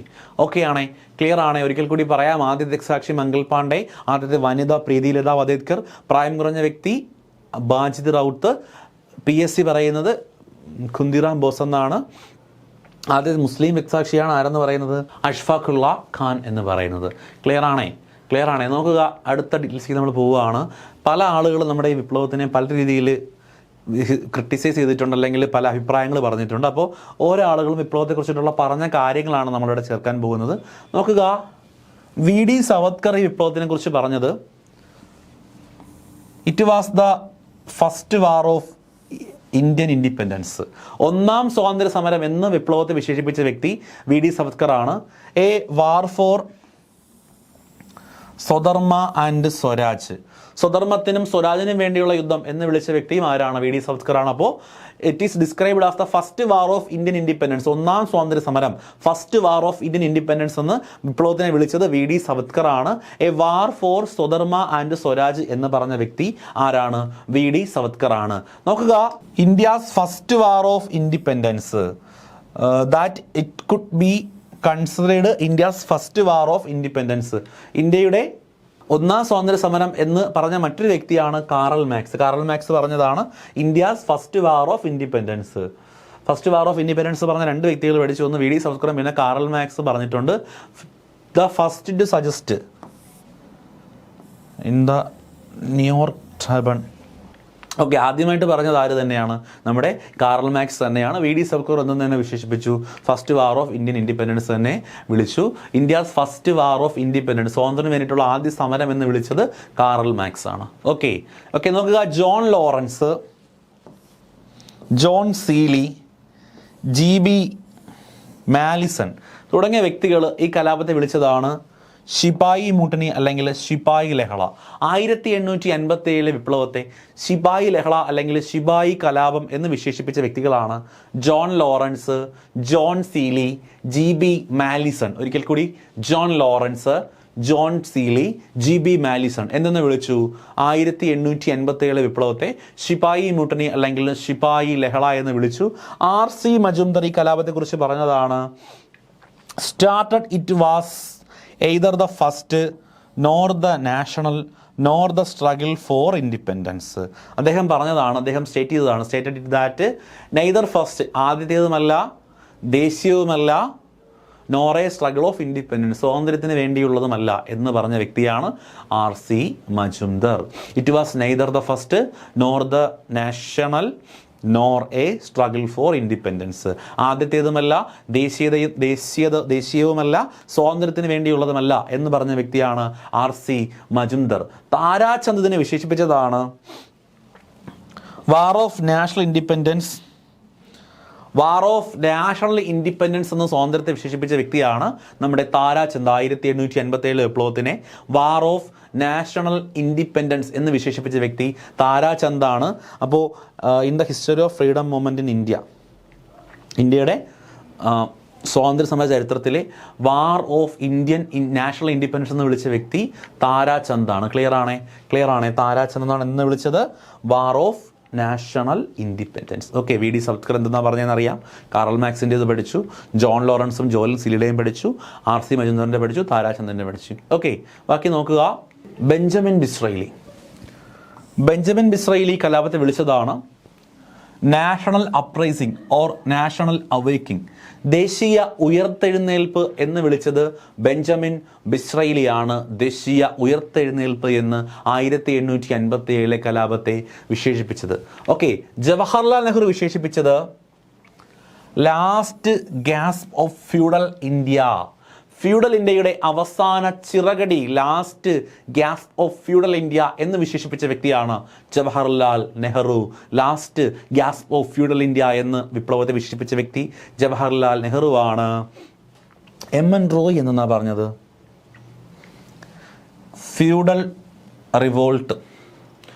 ഫ്യൂഡൽ കലാപം അല്ലെങ്കിൽ ഫ്യൂഡൽ റിവോൾട്ട് എന്ന് കലാപത്തെ വിശേഷിപ്പിച്ച വ്യക്തിയാണ് MN Roy. Okay, feudal revolt എന്ന് വിശേഷിപ്പിച്ച വ്യക്തിയാണ് MN റോയ് ആണ് കലാപത്തെ എന്ന് വിശേഷിപ്പിച്ചത് ഫ്യൂഡൽ റിവോൾട്ട് എന്ന് വിശേഷിപ്പിച്ചത്. അങ്ങനെയാണെങ്കിൽ SN സെൻ കലാപത്തെ എന്നാണ് വിശേഷിപ്പിച്ചത്. It started as a struggle for religion but ended as the war of freedom. It started as the struggle for religion, മതത്തിന് വേണ്ടിയിട്ടുള്ള ഒരു സ്ട്രഗിളായിട്ട് തുടങ്ങി, and ended as a war of freedom, സ്വാതന്ത്ര്യത്തിന് വേണ്ടിയിട്ടുള്ള ഒരു യുദ്ധമായി കലാശിച്ചു എന്ന് ഈ കലാപത്തെ വിശേഷിപ്പിച്ച വ്യക്തിയാണ് SN സെൻ. ഓക്കെ, അടുത്തത് TR ഹോംലെസ് കലാപത്തെ വിശേഷിപ്പിച്ചതാണ് conflict between savagery and civilisation, കാടത്തവും ദേശീയതയും അല്ലെങ്കിൽ നാഗരികതയും തമ്മിലുള്ള യുദ്ധം എന്ന് വിളിച്ചത് TR ഹോംലെസ് ആണ്. TR ഹോംലെസ് വിളിച്ചതാണ് savagery and civilisation, conflict between savagery and civilisation, കാടത്തവും സിവിലൈസേഷനും നാഗരികതയും തമ്മിലുള്ള യുദ്ധം എന്ന് വിളിച്ചത് TR ഹോംലെസ് ആണ്. അടുത്ത നോക്കുക, ജെയിംസ് ഓട്ട്മനും W ടൈലറും കലാപത്തെ വിശേഷിപ്പിച്ചത് a conspiracy by Hindu and Muslims against the ബ്രിട്ടീഷിനെതിരായി ഹിന്ദുക്കളും മുസ്ലിങ്ങളും നടത്തിയ ഒരു കോൺസ്പിറൻസിയാണ് കലാപം എന്ന് വിശേഷിപ്പിച്ച വ്യക്തികളാണ് ജെയിംസ് ഓട്ട്മാനും W ടൈലറും. എന്തെന്ന് വിശേഷിപ്പിച്ചു? Conspiracy by Hindus and Muslims against British. ഓക്കെയാണേ ഈ സ്ലൈഡിൽ പറഞ്ഞ കാര്യങ്ങൾ ഒരിക്കൽ കൂടി പെട്ടെന്ന് നോക്കുക. ബെഞ്ചമിൻ ഡിസ്രേലി എന്നാണ് വിളിച്ചത് നാഷണൽ അവേക്കിംഗ് അല്ലെങ്കിൽ national uprising. Last gaps of feudal India എന്ന് വിളിച്ചത് ആരാ? പറഞ്ഞ ജവഹർലാൽ നെഹ്റു ആണ്. ഫ്യൂഡൽ റിവോൾട്ട് എന്ന് വിളിച്ചത് MN റോയി ആണ്. Started as a struggle for religion but ended as a war of freedom എന്ന് പറഞ്ഞ വ്യക്തി ആരാ? അത് SN സെൻ ആണ്. Conflict between savagery and civilisation എന്ന് പറഞ്ഞത് ആരാ? അത് TR ഹോംലെസ് ആണ്. Conspiracy by Hindus and Muslims against British എന്ന് പറഞ്ഞത് ആരൊക്കെയാണ്? ജെയിംസ് ഓൾട്രമും W ടെയ്ലറും കൂടിയാണ്. ഓക്കെ, ക്ലിയർ ആണ്. നോക്കുക, ഇനിയുമുണ്ട്. വില്യം ഡാൽറംബിൾ വിപ്ലവത്തെ വിളിച്ചതാണ്. അപ്പോൾ വില്യം ഡാൽറംബിൾ വിളിച്ചതാണ് യൂസ്ഡ് റിസറക്ഷൻ. റിസറക്ഷൻ അർത്ഥം എന്ന് പറഞ്ഞാൽ ഉയർത്തെണീക്കൽ. ഇൻ ദ വേർഡ് ലാസ്റ്റ് മുകൾ. ഓക്കെ, അദ്ദേഹത്തിൻ്റെ ലാസ്റ്റ് മുകൾ എന്ന് പറയുന്ന പുസ്തകത്തിനകത്താണ് അദ്ദേഹം എന്ത് ചെയ്തത്? ഈ പറയുന്ന ഉയർത്തെണീക്കലാണ് നമ്മുടെ വിപ്ലവം എന്ന് വിളിച്ചത്. റിസറക്ഷനാണ് വിപ്ലവം എന്ന് വിളിച്ചത്. 1857 വിപ്ലവത്തെ വിളിച്ച വ്യക്തിയാണ് വില്യം ഡാൽറംബിൾ. ഓക്കെ, ക്ലിയർ ആണ്, ഡൗട്ടൊന്നുമില്ല. അടുത്ത് നോക്കുക, പേഴ്സിവൽ സ്പിയർ. പേഴ്സിവൽ സ്പിയർ എന്ന് പറയുന്ന വ്യക്തി വിളിച്ചതാണ് a last ditch effort of reclaim lost glory. A last ditch effort to reclaim lost glory. നഷ്ടപ്പെട്ടു പോയ ഗ്ലോറി തിരിച്ചെടുക്കുന്നതിനുള്ള അവസാന ശ്രമം എന്ന് പറഞ്ഞ വ്യക്തിയാണ് പെർസിവിയൽ സ്പിയർ. പെർസിവിയൽ സ്പിയർ ആണെന്ന് പറഞ്ഞത് a last ditch effort to reclaim lost glory എന്ന് പറഞ്ഞത്. അടുത്തത് എലിയ റീസ് അല്ലെങ്കിൽ ലോറൻസ് റീസ് എന്നാണ് അദ്ദേഹത്തിൻ്റെ പേര്. A religious war against Christianity. ക്രിസ്ത്യാനിറ്റിക്കെതിരെയുള്ള ഒരു മതയുദ്ധമാണ് എന്ന് വിളിച്ചത് LER റീസ് അല്ലെങ്കിൽ ലോറൻസ് റീസ് എന്ന് പറയുന്ന വ്യക്തിയാണ്. SB ചൗധരി വിശേഷിപ്പിച്ചത് ഇന്റേണൽ റെബലിയൻ, ആഭ്യന്തര കലാപം എന്ന് വിശേഷിപ്പിച്ച വ്യക്തിയാണ് ആര്? SB ചൗധരി. SB ചൗധരിയാണ് 1887 വിപ്ലവത്തെ ഇന്റേണൽ റെബലിയൻ എന്ന് വിശേഷിപ്പിച്ചത്. ഓക്കെ, ക്ലിയർ ആണ്. ഓക്കെയാണ്. അപ്പോൾ ഇത്രയുമാണ് നമ്മുടെ 1857 വിപ്ലവത്തെ പല ആളുകൾ വിശേഷിപ്പിച്ചത്. ഇത് വളരെ പ്രധാനപ്പെട്ടതാണ്. നിർബന്ധമായും ഇത് ഉറപ്പായി പഠിച്ചിരിക്കുക. ഉറപ്പായിട്ടും ഇതിനൊരു ക്വസ്റ്റ്യൻ നമുക്ക് കിട്ടാൻ സാധ്യതയുണ്ട്. നോക്കുക, ഡ്യൂറിങ് 1857 റിവോൾട്ട്, 1857 കലാപത്തിൽ, about whom was it said the life left the body.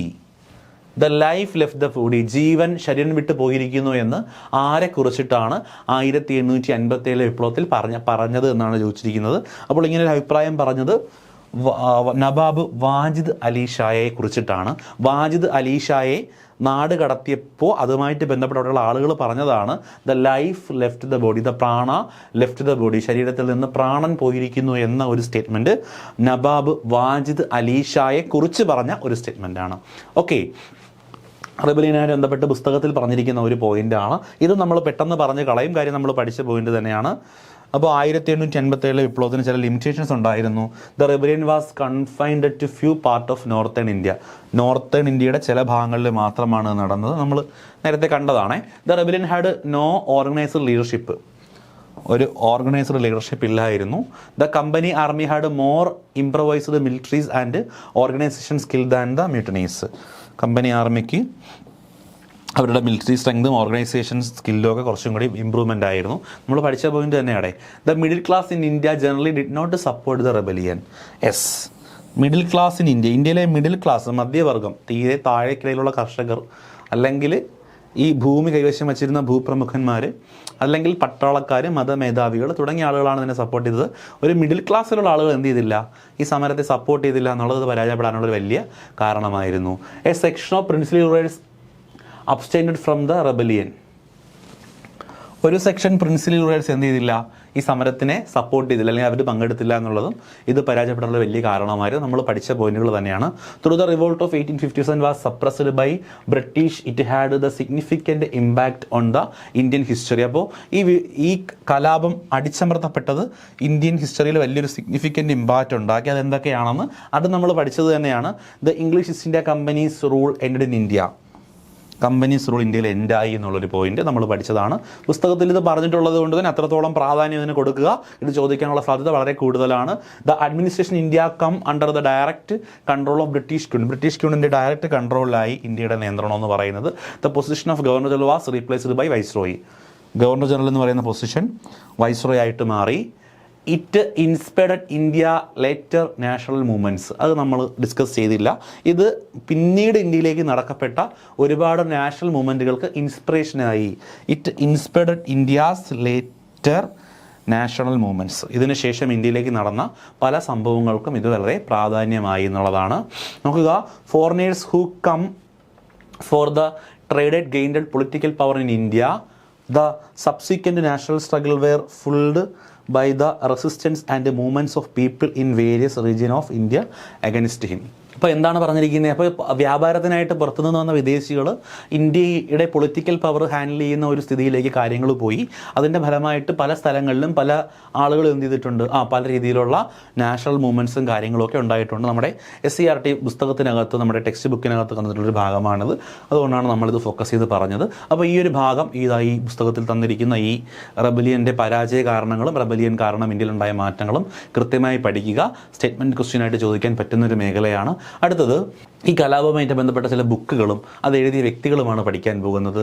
നോക്കുക, the Indian war of independence എന്ന് പറയുന്ന പുസ്തകം എഴുതിയ വ്യക്തി VD സവത്കർ ആണ്. ഇന്ത്യൻ വാർ ഓഫ് ഇൻഡിപെൻഡൻസ് എന്ന് പറയുന്ന പുസ്തകം എഴുതിയത്. ഗ്രേറ്റ് റിബലിയൻ ഓഫ് 1857 1857 മഹത്തായ വിപ്ലവം എന്ന് പറയുന്ന ബുക്ക് എഴുതിയ വ്യക്തിയാണ് MN റോയി ആണ്. 1857 മഹത്തായ വിപ്ലവം, ദ ഗ്രേറ്റ് റിബലിയൻ ഓഫ് 1857 എന്ന ബുക്ക് എഴുതിയത്. അങ്ങനെയാണെങ്കിൽ 1857 എന്ന പേരിൽ മാത്രം ബുക്ക് എഴുതിയ വ്യക്തിയാണ് ഡോക്ടർ SN സെൻ. മൂന്നെണ്ണം പഠിച്ചു പോകാം. ഓക്കെ, VD സവത്കറിൻ്റെ ബുക്ക് ഉറച്ചു പറഞ്ഞേ the Indian war of independence. MN Roy എഴുതിയ ബുക്കിൻ്റെ പേര് പറഞ്ഞേ ദ ഗ്രേറ്റ് റിബലിയൻ ഓഫ് 1857. നമ്മളിപ്പോൾ നേരത്തെ കുറേ ആളുകൾ ഇതിനെക്കുറിച്ച് പറഞ്ഞ കുറേ സ്റ്റേറ്റ്മെൻറ്റുകളും ഒരുപാട് പഠിച്ചു. ഇപ്പോൾ കുറച്ച് ബുക്കുകളും അതിൻ്റെ ഓതേഴ്സും പഠിക്കുകയാണ്. ഇങ്ങനെ ടേബിളായിട്ട് പഠിക്കുന്ന കാര്യങ്ങൾ നിങ്ങൾ നന്നായിട്ട് ശ്രദ്ധിച്ചില്ല എന്നുണ്ടെങ്കിൽ തിരിഞ്ഞു പോകും. അതുകൊണ്ടാണ് ഞാനത് പറഞ്ഞ് പഠിപ്പിക്കുന്നത്. നിങ്ങൾ കൂടെ പറഞ്ഞ് തന്നെ പഠിച്ചു പോവുക. ക്ലാസ് കഴിഞ്ഞ് ഒറ്റ തവണ വായിക്കുമ്പോൾ മനസ്സിലിത് പതിയണം, എന്നാലേ നമുക്കിതുകൊണ്ട് ഉപയോഗം ഉണ്ടാവുള്ളൂ. ഓക്കെ, നോക്കുക. അപ്പോൾ 3 പഠിച്ചേ. അടുത്തത് താരാചന്ദിൻ്റെ ഒരു പുസ്തകമാണ് history of freedom movement in India. Tarachand എഴുതിയൊരു പുസ്തകമാണ് history of freedom movement in India. ഇന്ത്യയിലെ ഫ്രീഡം മൂവ്മെൻറ്റുകളുടെ ചരിത്രം എന്ന് പറയുന്ന പുസ്തകം എഴുതിയത് താരാചന്ദിൻ്റെ ഒരു പുസ്തകമാണ്. ഓക്കെ, അടുത്തതെങ്കിൽ the sepoy mutiny and revolt of 1857 എന്ന ബുക്ക് എഴുതിയ വ്യക്തി ആരാണ്? അത് RC മജുംദർ ആണ്. The sepoy mutiny and revolt of 1857 എന്ന ബുക്ക് എഴുതിയ വ്യക്തിയാണ് RC Majumdar. The history of freedom movement in India Tarachand. Sepoy mutiny and revolt of 1857 എന്ന ബുക്ക് എഴുതിയത് RC മജുംദർ. നോക്കുക, last Mughal, the fall of a dynasty, Delhi 1857. Last Mughal, the fall of a dynasty 1857 എന്ന book എഴുതിയ വ്യക്തിയുടെ പേരാണ് William Dalrymple. The last Mughal, the fall of a dynasty, അവസാന മുഗൾ, ഒരു ഡൈനസ്റ്റിയുടെ പതനം എന്ന ബുക്ക് എഴുതിയ വ്യക്തിയാണ് വില്യം ഡാൽറിംബിൾ. അപ്പോൾ ഇപ്പോൾ പഠിച്ച 3 ഒരിക്കൽ കൂടി പഠിക്കാം. നിങ്ങൾ പറയണേ. താരാചന്ദിൻ്റെ ബുക്കത്തിൻ്റെ പേരെന്ന് പറഞ്ഞേ, history of freedom movement in India. Okay, RC മജുംദറിൻ്റെ ബുക്ക് ഏതാ പറഞ്ഞേ? The sepoy mutiny and revolt of 1857. William Dalrymple എഴുതിയ പുസ്തകം ഏതാ? The last Mughal, the fall of dynasty, Delhi 1857. Civil rebellion in the Indian mutiny എന്ന പുസ്തകം എഴുതിയ വ്യക്തിയുടെ പേരാണ് SB Chaudhuri. Civil rebellion in Indian mutiny എന്ന പുസ്തകം എഴുതിയ വ്യക്തി SB ചൗധരിയാണ്. മൻസ പ്രസാദ് എന്ന പുസ്തകം എഴുതിയ വ്യക്തിയാണ് വിഷ്ണുഭട്ട് ഗോഡ്സെ. മൻസ പ്രവാസ് എന്ന പുസ്തകം എഴുതിയ വ്യക്തിയുടെ പേരാണ് വിഷ്ണുഭട്ട് ഗോഡ്സെയാണ്. മൻസ പ്രസാദ് എന്ന പുസ്തകം എഴുതിയത്, മൻസ പ്രവാസ് എന്ന പുസ്തകം എഴുതിയത്. അമൃതം തേടി എന്ന പുസ്തകം എഴുതിയ വ്യക്തിയാണ് മലയാറ്റൂർ രാമകൃഷ്ണൻ. ഈ അവസാനം പറഞ്ഞ 2 വളരെ പ്രധാനപ്പെട്ടതാണ്. എല്ലാം പ്രധാനപ്പെട്ടതാണ്, അത് കുറച്ചും കൂടി ഫോക്കസ് ആയിട്ട് പഠിക്കുക. Civil rebellion in Indian mutiny എന്ന പുസ്തകം എഴുതിയ വ്യക്തിയുടെ പേര് SB ചൗധരിയാണ്. മൻസ പ്രവാസ് എഴുതിയത് വിഷ്ണുഭത്ത് ഗോഡ്സെയാണ്. അമൃതം തേടി എഴുതിയത് മലയാറ്റൂർ രാമകൃഷ്ണനാണ്. ഓക്കെ, അപ്പോൾ ഇതൊക്കെയാണ് നമ്മുടെ 1ാം സ്വാതന്ത്ര്യ സമരവുമായി ബന്ധപ്പെട്ട് എഴുതപ്പെട്ട ചില പ്രധാന പുസ്തകങ്ങളും അവയുടെ രചയിതാക്കളും. ഓക്കെ, ഇതുമായിട്ട് ബന്ധപ്പെട്ട് നമ്മുടെ SCERT തന്നിരിക്കുന്ന ചെറിയൊരു ഭാഗമാണ് the rebellion of 1857 films and literature. ഇതുമായിട്ട് ബന്ധപ്പെട്ട ഫിലിം ആൻഡ് ലിറ്ററേച്ചർ, സിനിമയും സാഹിത്യവുമാണ്. നമ്മൾ പറഞ്ഞ കാര്യങ്ങൾ തന്നെയാണ്. 1857 ബൈ മോഹൻ സിംഗ് എന്ന് പറയുന്ന വ്യക്തി സംവിധാനം ചെയ്തൊരു സിനിമയാണ് 1857 എന്ന് പറയുന്ന ഒരു സിനിമ. അത് നമ്മുടെ കലാപവുമായിട്ട് ബന്ധപ്പെട്ടതാണ്. അടുത്തത് നമ്മൾ മംഗൽ പാണ്ഡെ പറയുന്ന സമയത്ത് പുസ്തകത്തിലുള്ളത് കൊണ്ടാണ് അത് ആ സമയത്ത് പരാമർശിക്കാത്തത്. മംഗൽ പാണ്ഡെ ദ റൈസിംഗ് എന്ന് പറയുന്ന ഒരു സിനിമ, അത് സംവിധാനം ചെയ്തത് ഖേദൻ മേത്ത എന്ന് പറയുന്ന വ്യക്തിയാണ്. ഖേദൻ മേത്ത സംവിധാനം ചെയ്ത മംഗൽ പാണ്ഡെ ദ റൈസിംഗ്, മംഗൽ പാണ്ഡെ ആയിട്ട് വേഷമിട്ടത് നമ്മുടെ അമീർ ഖാൻ ആണ്. അപ്പോൾ അത് നമ്മുടെ 1857 വിപ്ലവവുമായിട്ട് ബന്ധപ്പെട്ട ഒരു സിനിമ തന്നെയാണ് Mangal Pandey the rising. Okay, അടുത്തത് നോക്കുക. കൃഷ് ജഗർലാമുടി, രാധാകൃഷ്ണ ജഗർലാമുടി എന്നും അദ്ദേഹം അറിയപ്പെടുന്നുണ്ട്. അദ്ദേഹത്തെ കൃഷ് ജഗർലാമുടി എന്ന് പറയുന്നു. ഇദ്ദേഹവും ഒരു സിനിമാ പ്രവർത്തകനാണ്. ഇദ്ദേഹം സംവിധാനം ചെയ്ത സിനിമയാണ് Manikarnika, the queen of Jhansi. ഇവിടെ കൃഷ് ജഗർലാമുടിക്ക് പകരം രാധാകൃഷ്ണ ജഗർലാമുടി എന്ന് തന്നാലും ശരി തന്നെയാണ് കേട്ടോ. 1857 വിപ്ലവത്തിൽ ഝാൻസിയുമായിട്ട് ബന്ധപ്പെട്ട സിനിമയാണ് Manikarnika, the queen of Jhansi. ഇത് സംവിധാനം ചെയ്ത വ്യക്തിയാണ് കൃഷ് ജഗർലാൽ മുടി അല്ലെങ്കിൽ രാധാകൃഷ്ണ ജഗർദാൽ മുടി എന്ന് പറയുന്ന വ്യക്തി. ഇതിനകത്ത് മണികർണികയായിട്ട് വേഷമിട്ടത് കങ്കണ റാവത്താണ് ഈ സിനിമയിൽ മണികർണികയായിട്ട് വേഷമിടുന്നത്. അടുത്ത നോക്കുക, മഹാശ്വേതാസ് ദേവിയുടെ നോവലാണ് ഝാൻസി റാണി. നമ്മൾ നേരത്തെ കണ്ടതാണ്. ഝാൻസി റാണി എന്ന് പറയുന്ന ഒരു നോവൽ എഴുതിയത് ആരാണ്? മഹാശ്വേത ദേവി എഴുതിയ നോവലാണ് ഝാൻസി റാണി. ഓക്കെ, അത് നമ്മൾ നേരത്തെ കണ്ട പോയിന്റാണ്. അടുത്തത് നോക്കുക, മലയാറ്റൂർ രാമകൃഷ്ണൻ എഴുതിയ പുസ്തകമാണ് Amritam Thedi, were also written against the backdrop of revolution 1857. Okay, അപ്പോൾ ഇതുമായിട്ട് ബന്ധപ്പെട്ട ചില രചനകളും കൃതികളും SCRT പുസ്തകത്തിൽ പറഞ്ഞിട്ടുള്ള ഒരിക്കൽ കൂടി പറയുകയാണ്. 1887 മോഹൻ സിംഗ് സംവിധാനം ചെയ്ത ഒരു സിനിമ, കലാപവുമായിട്ട് ബന്ധപ്പെട്ട സിനിമയാണ് Mangal Pandey the rising. Direct ചെയ്ത വ്യക്തി ഖേദൻ മേത്തയാണ്. കൃഷ്ണ ജഗർലാമുടിയുടെ ഒരു സിനിമയാണ് Manikarnika, the queen of Jhansi എന്ന് പറയുന്ന സിനിമ. അതുപോലെ മഹാശ്വേത ദേവി എഴുതിയ നോവലാണ് ഝാൻസി റാണി. അത് നമ്മൾ പഠിച്ചതാണ്. മലയാറ്റൂർ രാമകൃഷ്ണൻ്റെ അമൃതം തേടി നമ്മൾ പഠിച്ചതാണ്. അപ്പോൾ ഇതൊക്കെയാണ് 1857 വിപ്ലവവുമായിട്ട് ബന്ധപ്പെട്ട് നമുക്ക് പഠിക്കാനുള്ള പ്രധാനപ്പെട്ട കാരണങ്ങളെന്ന് പറയുന്നത്. അപ്പോൾ വിപ്ലവം തുടങ്ങാനുണ്ടായ കാരണങ്ങൾ, ശേഷം അതെങ്ങനെ പെട്ടെന്നൊരു വിപ്ലവത്തിലേക്ക് നയിക്കുന്നു, ആ വിപ്ലവം എങ്ങോട്ടൊക്കെ വ്യാപിക്കുന്നു, അതെങ്ങനെയൊക്കെ അടിച്ചമർത്തപ്പെടുന്നു, ആ വിപ്ലവത്തിന് ശേഷം എന്തൊക്കെ കാര്യങ്ങൾ ഇന്ത്യയിൽ സംഭവിക്കുന്നു, ഇത് പരാജയപ്പെടാനുള്ള കാരണങ്ങൾ എന്തൊക്കെയാണ്, ഇതുമായിട്ട് ബന്ധപ്പെട്ട പ്രധാനപ്പെട്ട രചനകൾ, ഇതുമായിട്ട് ബന്ധപ്പെട്ട് പ്രമുഖ ആളുകൾ വിശേഷിപ്പിച്ച വിശേഷണങ്ങൾ, ഇവയുമായിട്ട് ബന്ധപ്പെട്ട് പുറത്തിറങ്ങപ്പെട്ട സിനിമകൾ തുടങ്ങിയ കാര്യങ്ങളാണ് നമ്മൾ ഈ കഴിഞ്ഞ ക്ലാസ്സുകളിലായിട്ട് 1857 വിപ്ലവവുമായിട്ട് ബന്ധപ്പെട്ട് പഠിച്ചത്. ഈ ക്ലാസ്സുകളുടെ ക്വസ്റ്റ്യൻ ഡിസ്കഷനൊക്കെ ആയിട്ട് നമുക്ക് പിന്നെയും കാണാം. അതിനുശേഷം മറ്റു ടോപ്പിക്കുമായിട്ട് നമ്മൾ വീണ്ടും വരും. അതുവരെ ഏവർക്കും നന്ദി.